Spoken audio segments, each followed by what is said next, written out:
Welcome to Inside the Blueprint, where we explore the frameworks that shape change in our systems, communities, and sometimes in the spaces we live in. And I'm Claire, your co-host. Some of you might have heard me say this before, but I actually want to become an interior designer one day. I've been thinking a lot about what it takes, not just the creative side, but the future of design, which brings us to today's guest. Awatef Zaoui is the founder and CEO of Petit, Marché, a Dubai-based home furniture that fuses Moroccan artisanship with ethical sourcing, sustainable thinking, and a lot of heart. Her work redefines what it means to design with purpose. And we are excited to unpack how culture, creativity, and entrepreneurship can come together into one place.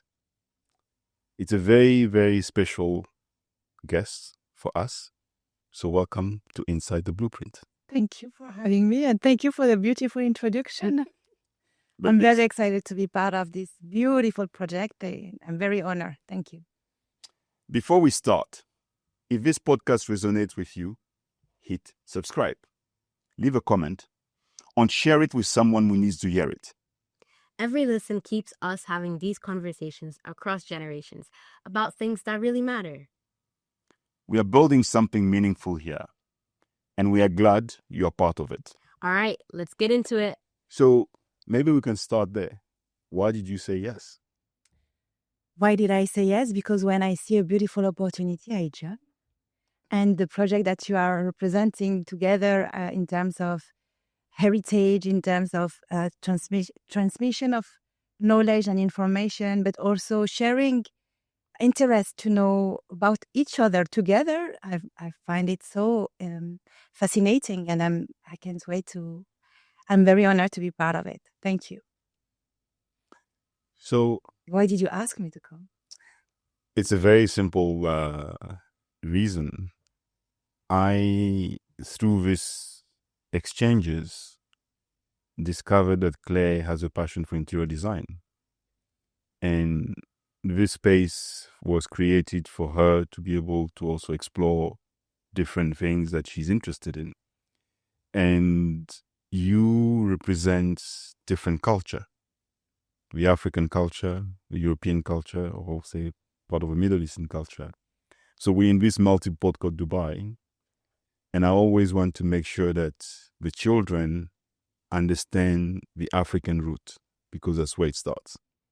And as I say to them, she's 100% from Côte d'Ivoire, and she's 100% from South Africa.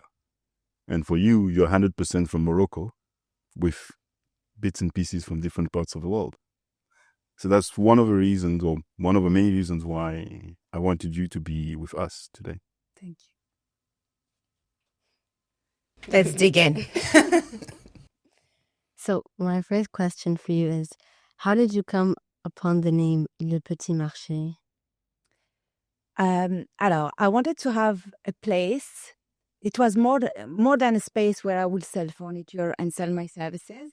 I really wanted to create something similar to a village, because we are in a space where most of us are expats. People and mothers, parents enter parenthood without their village, and I wanted a place of connection where they would meet the auntie to support them in their journey. So Le Petit Marché, the little market. If you go to any places and you have this little market, whether it's in Europe, South Africa, America, wherever you go to the market and then you start chatting with people and it's a hello, hi. And with time you build friendship. So this is Le Petit Marché spirit. I like the idea, because growing up, my mother would take me to the market.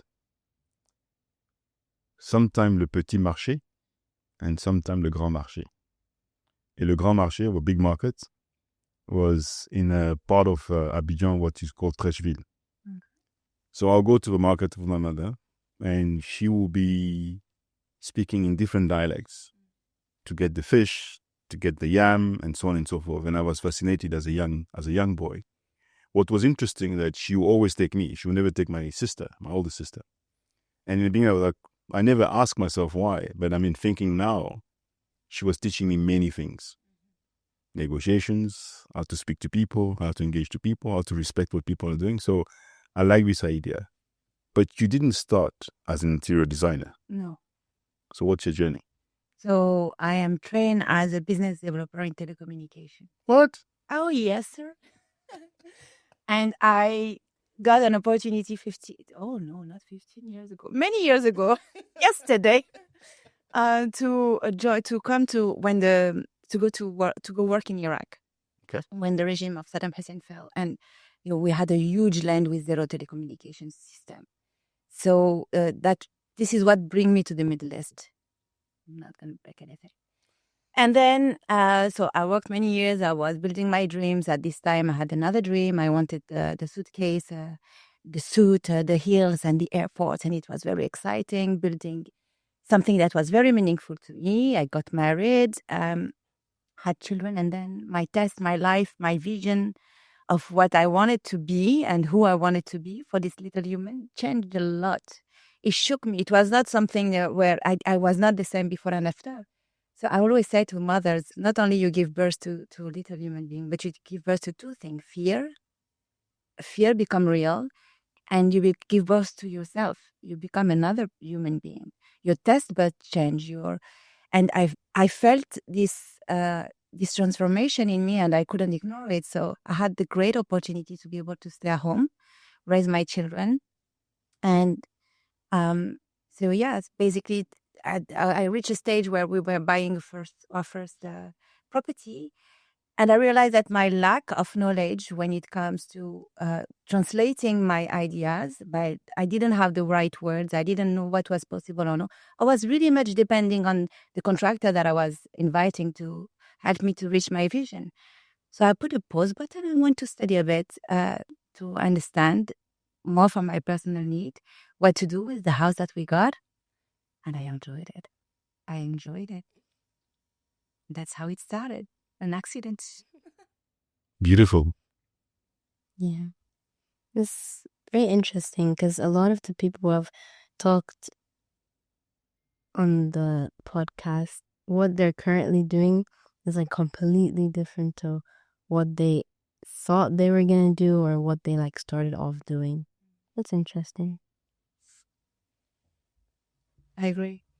And it's when you get the chance to have choices and to pursue your needs, and it's often a need. I work a lot with vendors that are started their company because I sell furniture and I distribute furniture in the GCC, right?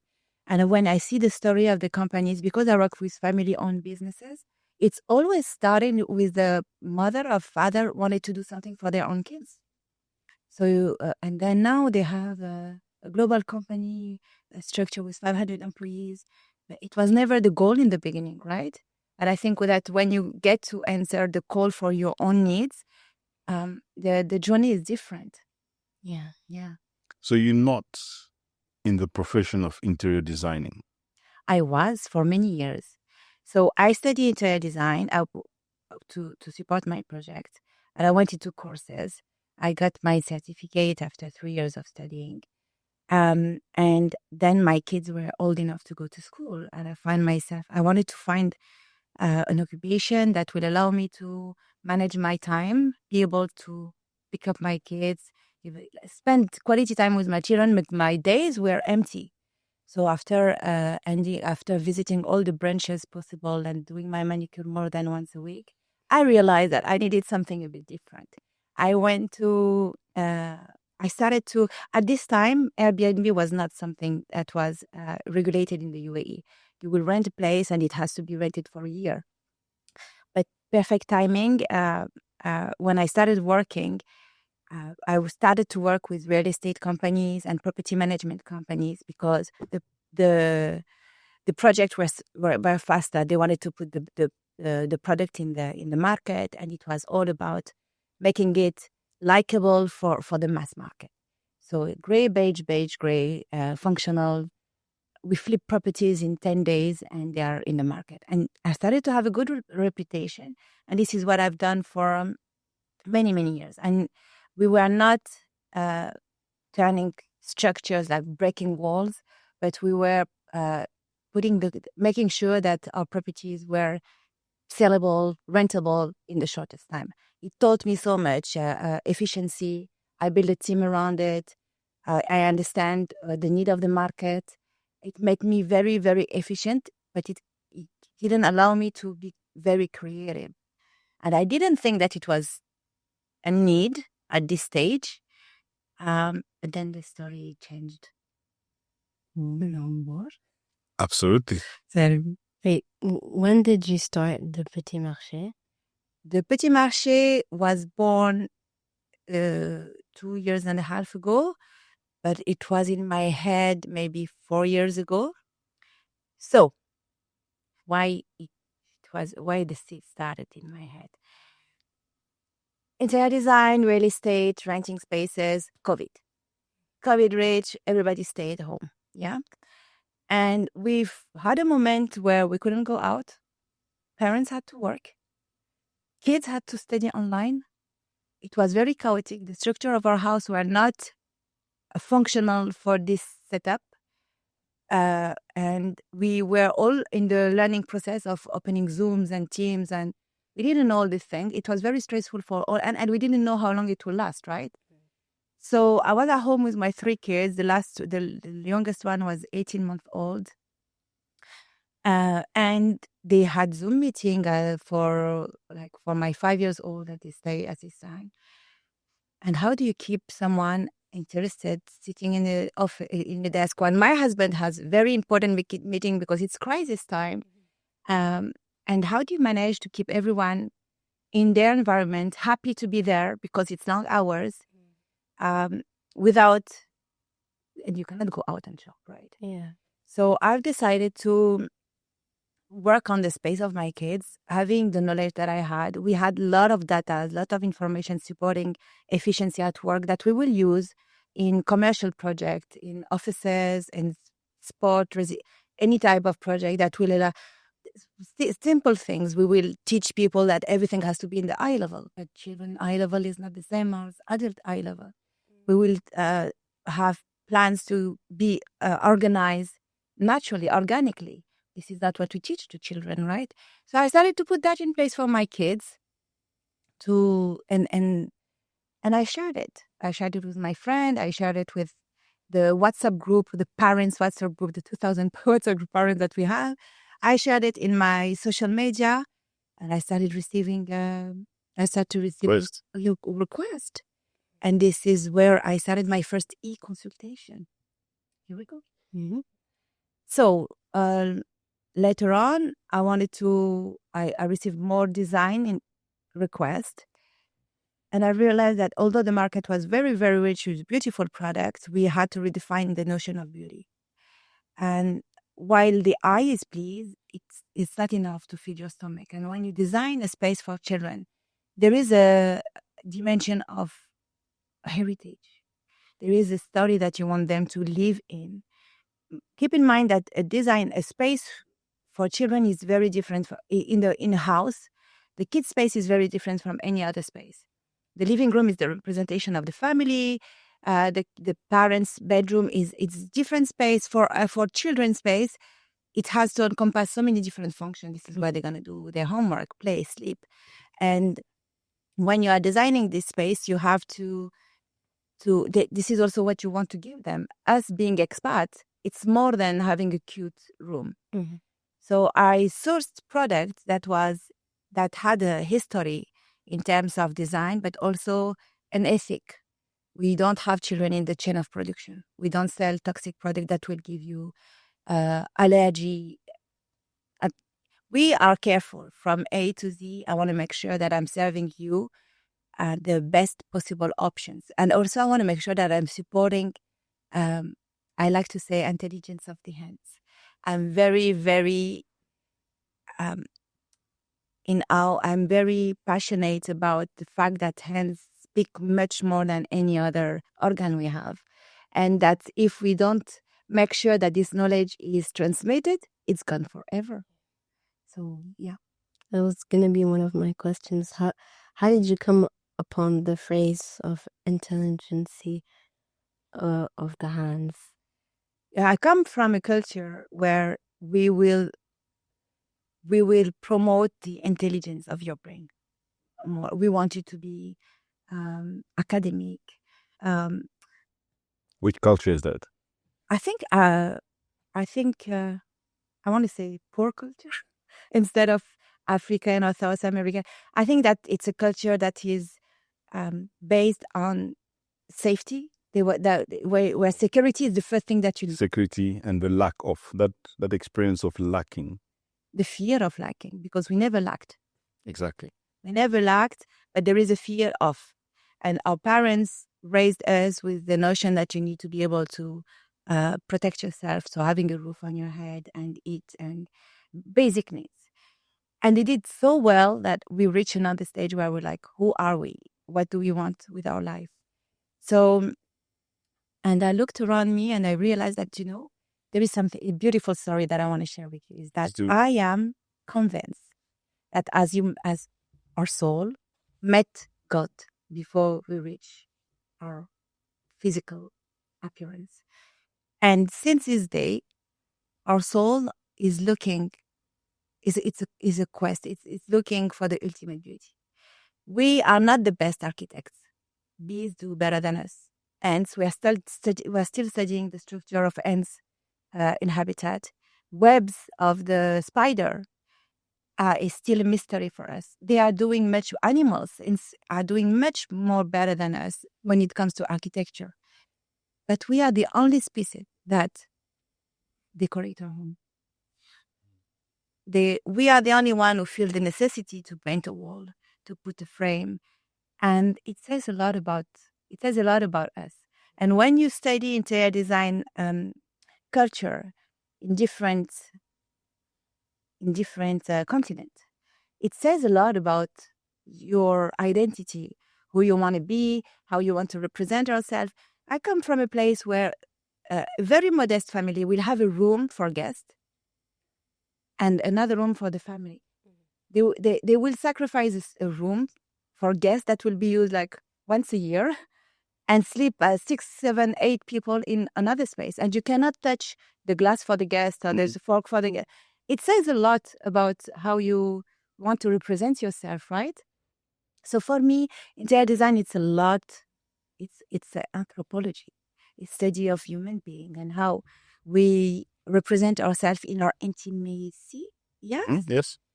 And this is probably why I don't regret that I never have enough of creating spaces for kids. If you had said to your parents, I want to focus on the intelligence of my hands back then, what do you think the answer was going to be? Start with your head, my love. Start with your head. This can be a nice hobby later on. I mean, you grew up in Morocco. No, in France. In France. You grew up in France. I was born and raised there. And we are the 3rd generation in France. So I grew up in Abidjan. Yes. But it was the same intelligence of the head. Yes.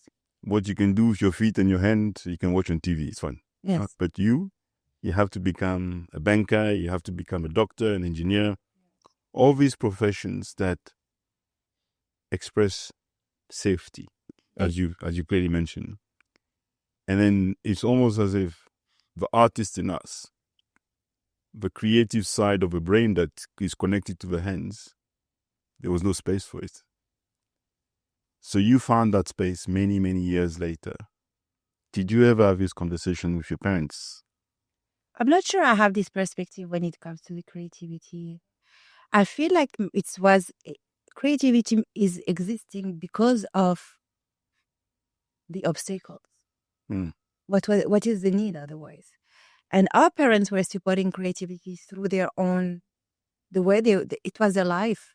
They couldn't understand, they couldn't make a name, they couldn't put a name on it because it was the way they lived. Our parents my mom were designing her clothes. It's true. Your mom as well, I'm sure. Yep. And our tables were a piece of art, masterpiece when it comes knitting, everything. We didn't have a name because it is part of who we are as a culture. We still have this very rich a presence in our everyday life. So because we missed it, probably we wanted to have it back, but they had it already. I never thought about it this way. Yes? Never. Does it make sense to you? It does make a lot of sense because I can see all the different things that my grandmother would give us to decorate that I sort of never paid attention, because you're right. You had to focus on the things that they didn't have or they couldn't attain, because the rest, they had done it. Was available. It was available. And abundantly available. I think also our parents wanted us to find occupation where we're important for the society, helpful for the society. We wanted us to be lawyers and doctor and engineer, because it's not only for the intelligence behind it, of being smart about it, but it's about being helpful. And this is also something that is very important in our culture. You don't live your life for yourself. It's not, we don't have individualism, right? When we have a doctor, the poor guy, he doesn't need to open a consultation because all his family will be queuing in front of the door, right? So it's this notion of sharing and giving back. You're absolutely right. I have learned something different today at almost 50. Huh? Almost 50? Almost 50. Thank you. It is not...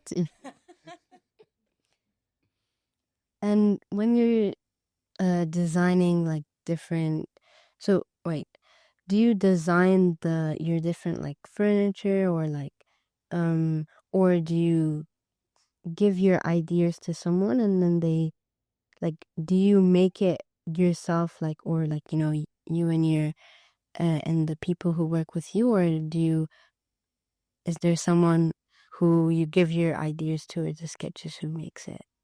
Okay, so the technical part, you mean, or this the creativity behind it? Or I can answer both. You must speak a lot to cut me off. So, so there is two types of interior designer, to my opinion. There is one that is a translator, and one that is a visionary, that has a vision. And because I work for children, for parents, they come with their story, and my job is to take your story and translate it and make it visually and functionally meeting you and meeting the story you wanted to tell me. And there is also the visionary, where you come and say, I want this place to look, to be welcoming. Yalla, Manish. What does that mean? What do you mean by welcoming? What is your culture? And you go through a questionnaire and you spend some time with people. But because I'm focused on children's space, we jump into very, very quickly become personal. Very quickly we have intimate conversation, and it's about, again, heritage and what I want to give to this family. So for me, in Javdam design, because you come to me, you're not here to only have someone who will give you what you need, what you want. I'm also here to open up the option and tell you, look, this is what you want to do, and this is how I see it. Am I talking to you? If it's something that you want to hear. And most of the time we find we meet and we are able to implement the project. Another part also is that people come with a budget in mind. And it's important that we speak also about this aspect of the business, because it's a business. It's not, I'm not an artist selling, I was going to say something that doesn't make sense. Everything is a business. But okay, back to it. What I want to say is that sometimes people come with a budget and they say, okay, this is what I want to do. And my job also is to highlight what is important to have, what is the good to have, the must have, and to reallocate the budget to optimize their project. So it's a bit of everything. Now, when it comes to the technical part, in the beginning, you do everything by yourself because you're running your business and you don't have the means and the time and anything. You have nothing. You just have your hands and your brain. So you work, you design, you create, you draw, you go to the factories and you see the baby growing and you deliver it to the client. But with time, you build your team and so it's a system in place. Yeah. So yeah, in the beginning, you work with your hands and also you find your project and your identity. We have I have friends that are designer. I can go to a space and recognize their work, whether it's a commercial or residential, because they have a signature. And I think that I have a signature when it comes to children's space. Yeah. Yeah. What's your signature? I think that I redefine beauty, and this is really where you find me very strong. Is that I give you, I don't compromise. I have zero tolerance for mediocrity. I'm very allergic to laziness. I feel a huge honor, but also the duty that goes with it in serving children. And when you will go to a space that I've designed, you will look at everything has to be, and I mean everything, right? To the screw, has to be ethical. I offer a space that feel good and look good. And there is no, I don't do or. It has to be and. You do and. Mm. So how do you take your client on the sustainability journey? Because you want to make sure that from A to Z, and I think the Z ends with the client, in the client's home, not in your shop. How do you take them on that journey? Because someone can and say, okay, my budget is X. You want to help a person, but they also have to understand that it's not something that is mass produced necessarily. And behind every piece, there is a story. There's an artisan in Morocco, in all the different places that you source from. How do you take them on this journey? So that the artist behind the artisan is not invisible. You know, I think with age, I've decided I just have the confidence of, I'm not here to convince anyone. This is my value. And I attract clients that have this value. We don't have a conversation about why it is important to have space without toxic product, why it is important to have authentic piece for your home. We don't negotiate this part of it. It's not part of the conversation. Yeah, so I don't need to do this exercise. My work when I started the business, because of the necessity of having a healthy cash flow and the business part of it, my work was to make sure that I was not selling my value to fill in the bank account and pay my bills. And this was probably where I strengthened myself. If a client or potential client comes with another, where I feel like I have the need to explain why ethic and sustainability is essential, I don't think it's a client that I can serve to the full potential, and I refer them to amazing hair designer that would do an amazing job for them. But for me, it's a non-negotiable. So you're willing to forego a sale if the value is not aligned? I don't see it this way. I think that I'm just letting the space for the right client to come. I like that. And they come. I have no doubt. And this is, it makes the job meaningful. And I don't, sustainability is a big term. We are using it every day for everything, right? Because it encompasses more than, it's a lifestyle. It's an identity. It's not only what we buy and how we buy it, but sustainability can be everything. And this is where we stand for it. I think this is also for you as a woman and for you as a future business owner, making sure that your values are not shook by any needs will be probably where you want to, this is where you're going to have to build your muscle. I think more than for men. Sorry, Carl. No, I mean, we were having a conversation about building different kind of muscle with jiu-jitsu yesterday. Yeah. It was a complicated discussion, eyes are being rolled. But I never practiced jiu-jitsu. I practiced a different martial art when I was younger. And I discovered jiu-jitsu here when we came.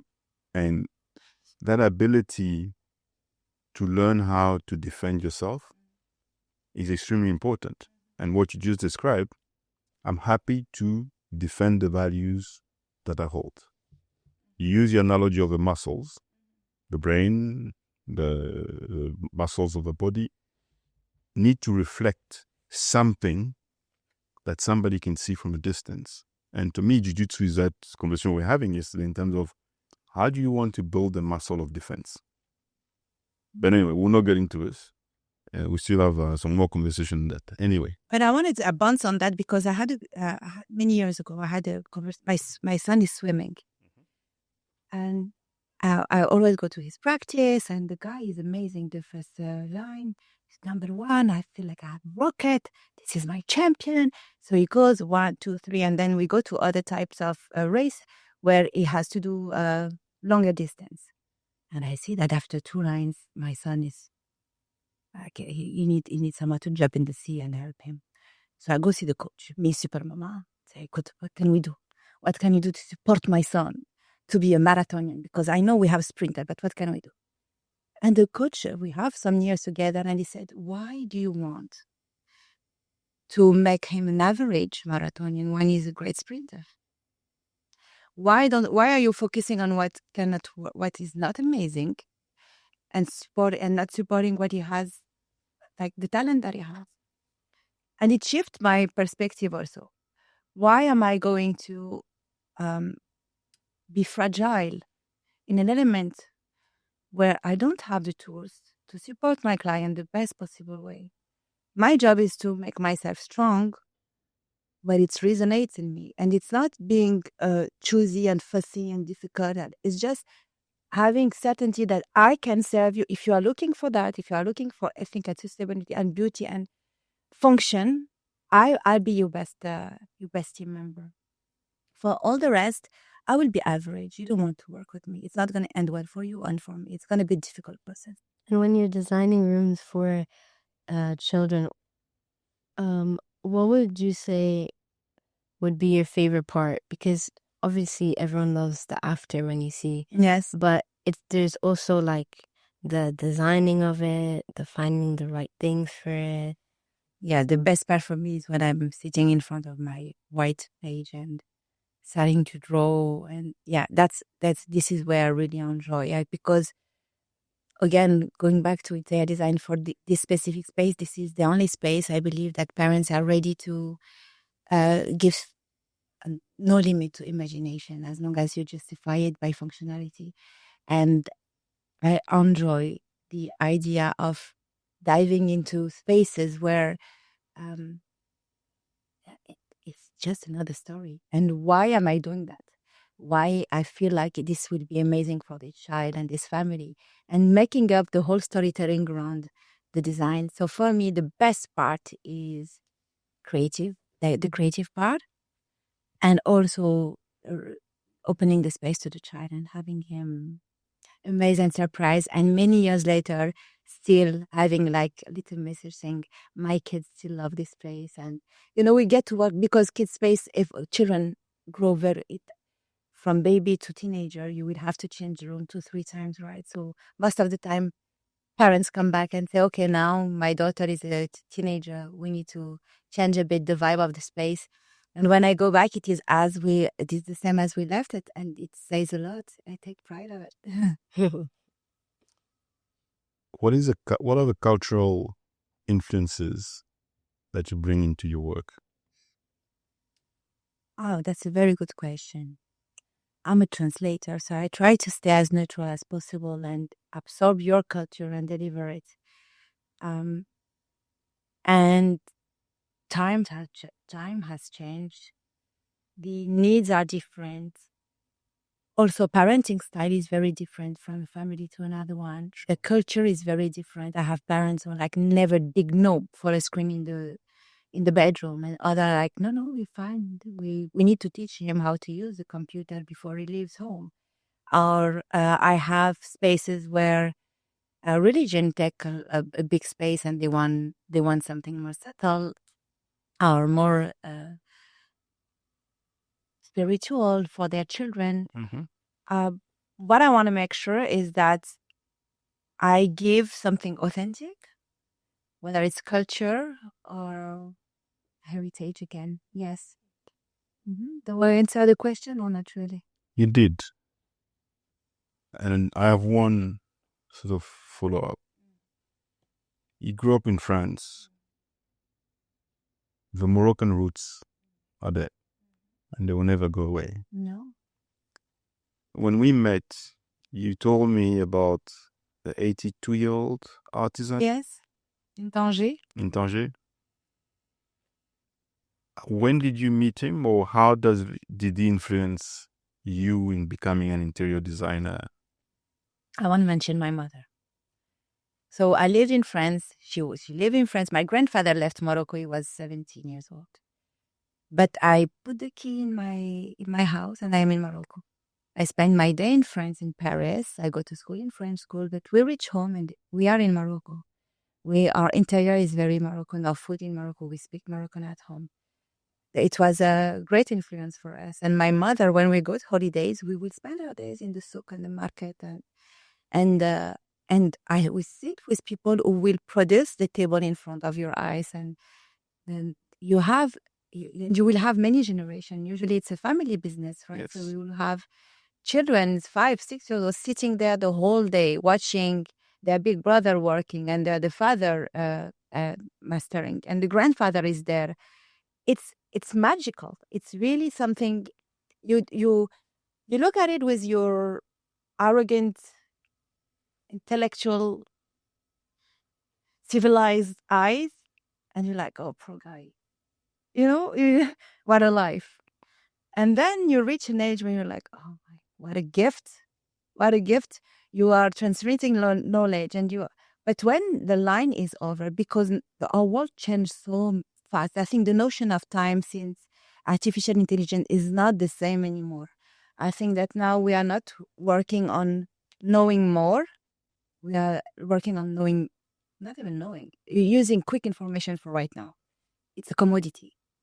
So now children, they don't want to work 10 hours to produce a trade. They don't want that anymore. They want to be a YouTuber and make more money than their family. And this is a disaster because once the knowledge is gone, it's gone. You can watch 200 videos on how to bake a cake. It doesn't make you a baker. It's because you're going to bake it 200 times that your cake will be amazing. It is the same thing for everything that involves intelligence of the hands, because the hands, they don't lie. You cannot absorb knowledge and reuse it like for the dinner tonight or next week. The hands need to work. They need to sweat. You need to work the muscles to get things done. And this is practice. We become good at what we practice every day. Be careful of what you're practicing. Does it make sense? Yes. Am I answering the question?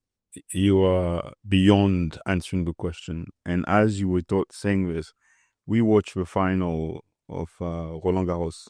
Yeah. With tennis with what's his name? They work Alcaraz. both, actually. Yes, the women's and the men's. But it's really interesting to see like how they have to go on for so long, because like there's no like there's no like set time on, because a lot of sports it's always like there's like 80 minutes or an hour or something like that.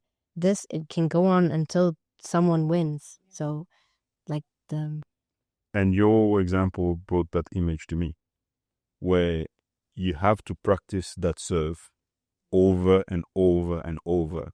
And even cheat. You cannot cheat. You cannot cheat. And I will say something, and it's very, you can practice as much as you want. If talent is not here, you are going to be good at what you do, but you're not going to be different, right?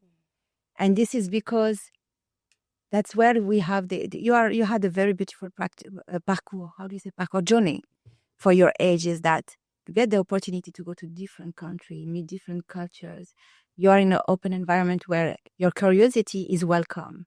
Use it, because this is how you're going to feed your soul, and your intuition also will get better, and your work will definitely be different. And this is what you want to do, I think.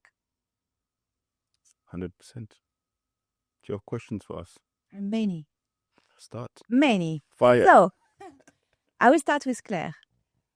I've seen the one of the video podcasts where you were mentioning that you wanted to do interior design. And you mentioned the idea of beautifying a space, right? What made you feel like this is something that you want to go for?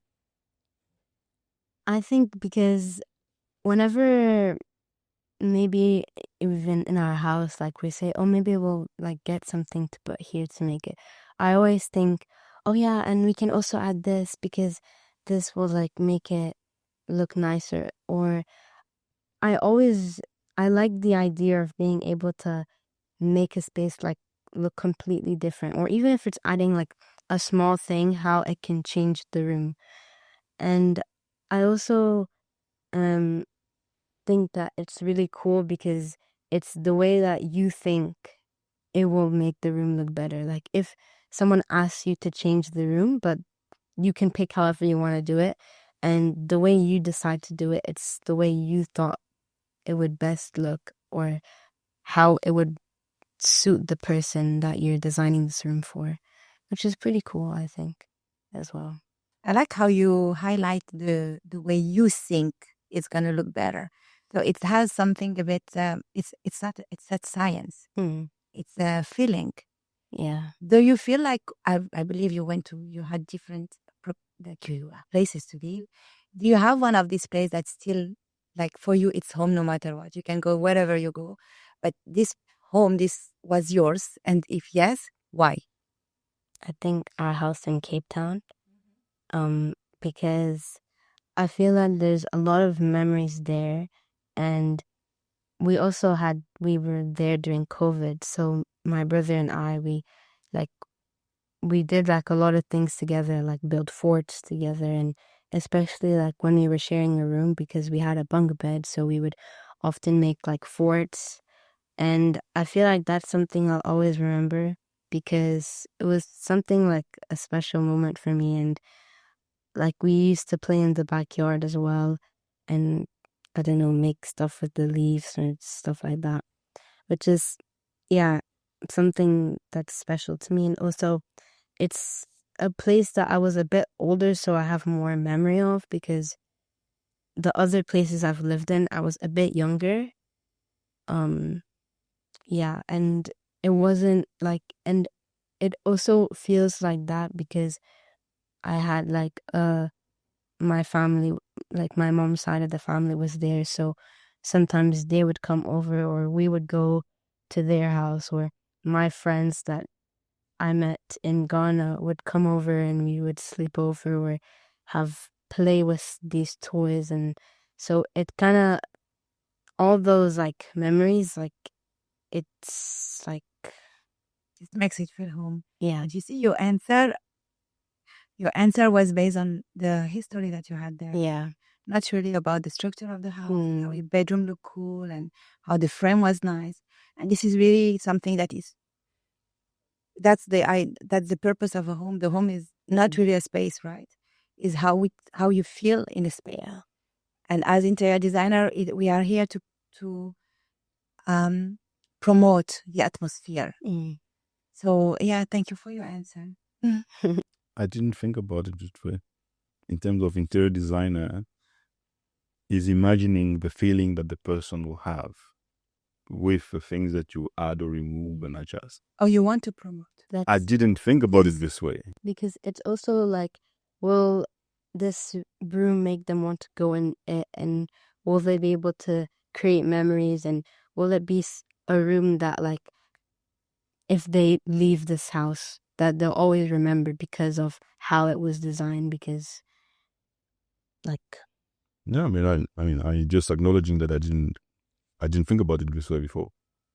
But what did you think about the interior design? The items that you're putting in there. The things. The objects. So the interior design for me was like the architecture, but now it's like, it's true. By the end of the day, you can have the most beautiful piece of rug, but if you don't connect with the space, does it matter? So that's where the object are the tools that how we translate the feeling, right? But what make you connect to an object? Isn't it crazy, like to think that we can connect to a plant or a glass or whatever? Is the story behind it? Yeah. Is how you bring it to you, who give it to you. Yeah. You have the ugliest mug, but your best friend gave it to you, and then this is the mug that you want to keep forever, right? For me, I have this like toy kitchen in my in my room in Cape Town, and I still keep it because I got it when I was like 2, but like it's been in every house we've lived in, and it's just like like when we were also living in Cape Town, my friends, we would play like a cafe using this kitchen, so it's like this has like a lot of like sentimental value to Yes, me. it carries your story. Yeah. And we are back to where we started. It's heritage. This is what we are doing here and now. It's transmission. It's not the object. It's not the medium that you use. It's what The it memories. created in you. Yeah. And it's fantastic to have this possibility to translate it into material thing. What is love? How describe it? What is fear? How do you describe this thing? But if an object reminds you of the core value, because whatever is the culture, you will always the emotion are the same. Yeah. And this is something that doesn't change even with AI. And how we translate it is different. So recently I went to Index, which is one of the biggest event around furniture in the UAE, and they invite you to go maybe next year with me. And they have panels of a conversation, and one of them was artificial intelligence and the impact it has on how we live. And we were talking about how our house are offer technology, but they don't offer intelligence. And we are going there very, very soon. There is materials that can be changed through your app. We won't need screen anymore. We don't have the land anymore to build huge house, so we're going to build smaller and smaller and smaller. But we are very focused in health and wellness. So our house will have pods, and it's incredible. I can't wait to see what your generation will do with interior design, because you're going to enter a very new era of having all the tools to define those feelings that people are craving. Big mission. Are you ready? Well, you know what? We're never ready. And the action make you ready. Just go for it. Awatef, is this something that you would want to tell all the mothers out there that have children that are thinking about who they may think they will become? That's a beautiful question. You're wrong. You don't know what you're going to become. But you are going to be the best possible parent for your child, whatever you do. And it's a journey. It's a new identity. You don't know. We don't know.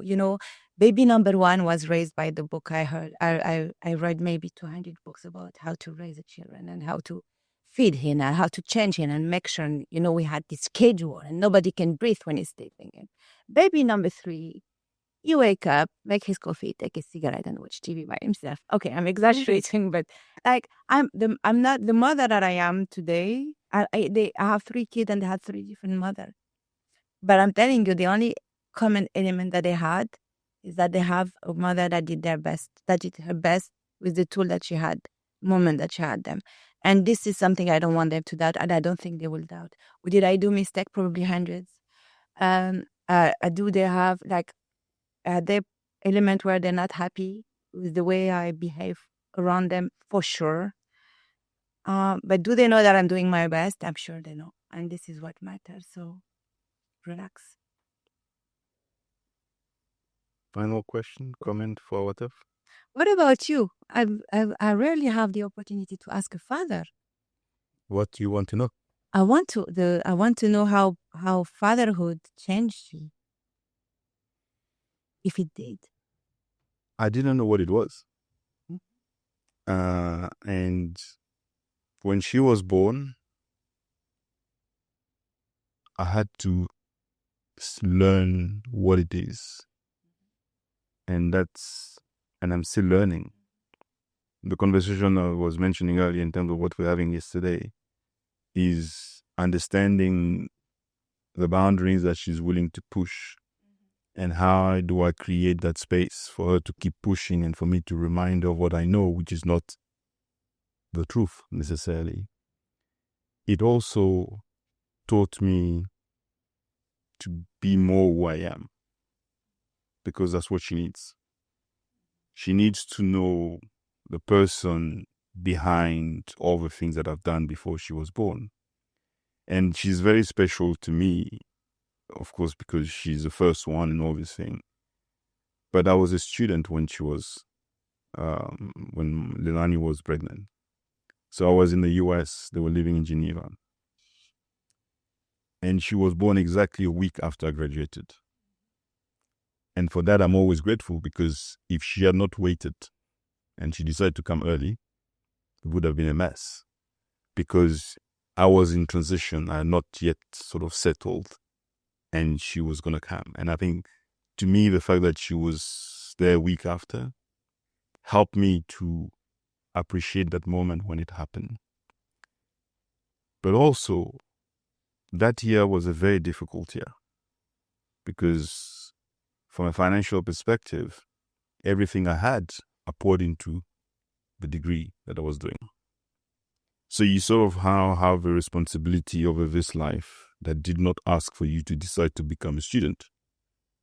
But you have to figure out how do you make it work so that she can still get all the things that is required. So as a human being, it's a very humbling experience. It's there's no other act of faith than being a father and being invested into her life and making time to make sure that, okay, she's now going into this phase where she's going to define who she is and how can I be part of this. And part of us sharing these moments and having people that she can relate to, that she can learn from, is part of being a father. But I'm still learning. Can't say that, no, I figured it out. No.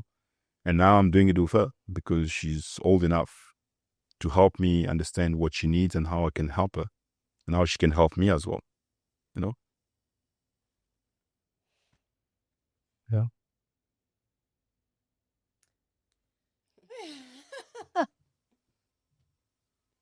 You are doing something very unconventional for our culture.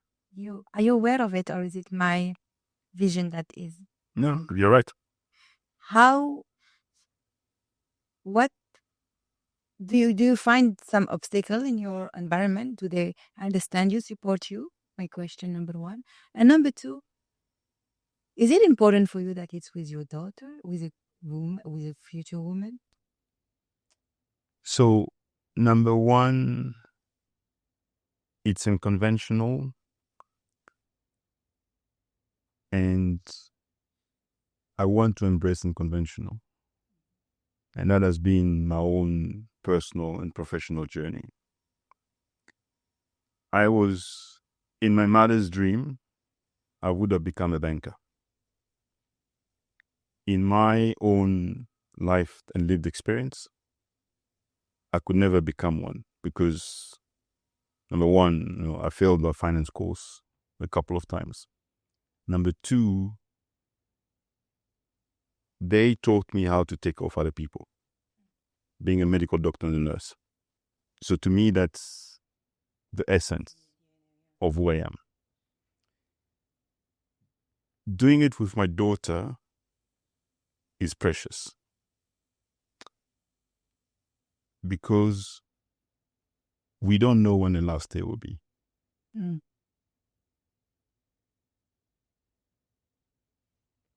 So it's important that while we are here, we do it. Why are you doing this? You ask me a question, Thank you. and that's the answer. Thank you. You're welcome. All right. It's deep, huh? Okay. Thank you. Welcome. Thank you for coming and joining us today. You shift my life. This moment is very precious. Thank you for having me. Yeah, I think we need music. Guys, put some R&B or something. Let me dance on the tables. Okay. Thank you. Thank you for listening to Inside the Blueprint. We hope this conversation gave you something new to think about. If you enjoyed these episodes, there's more where that came from. Tap on videos to catch other episodes.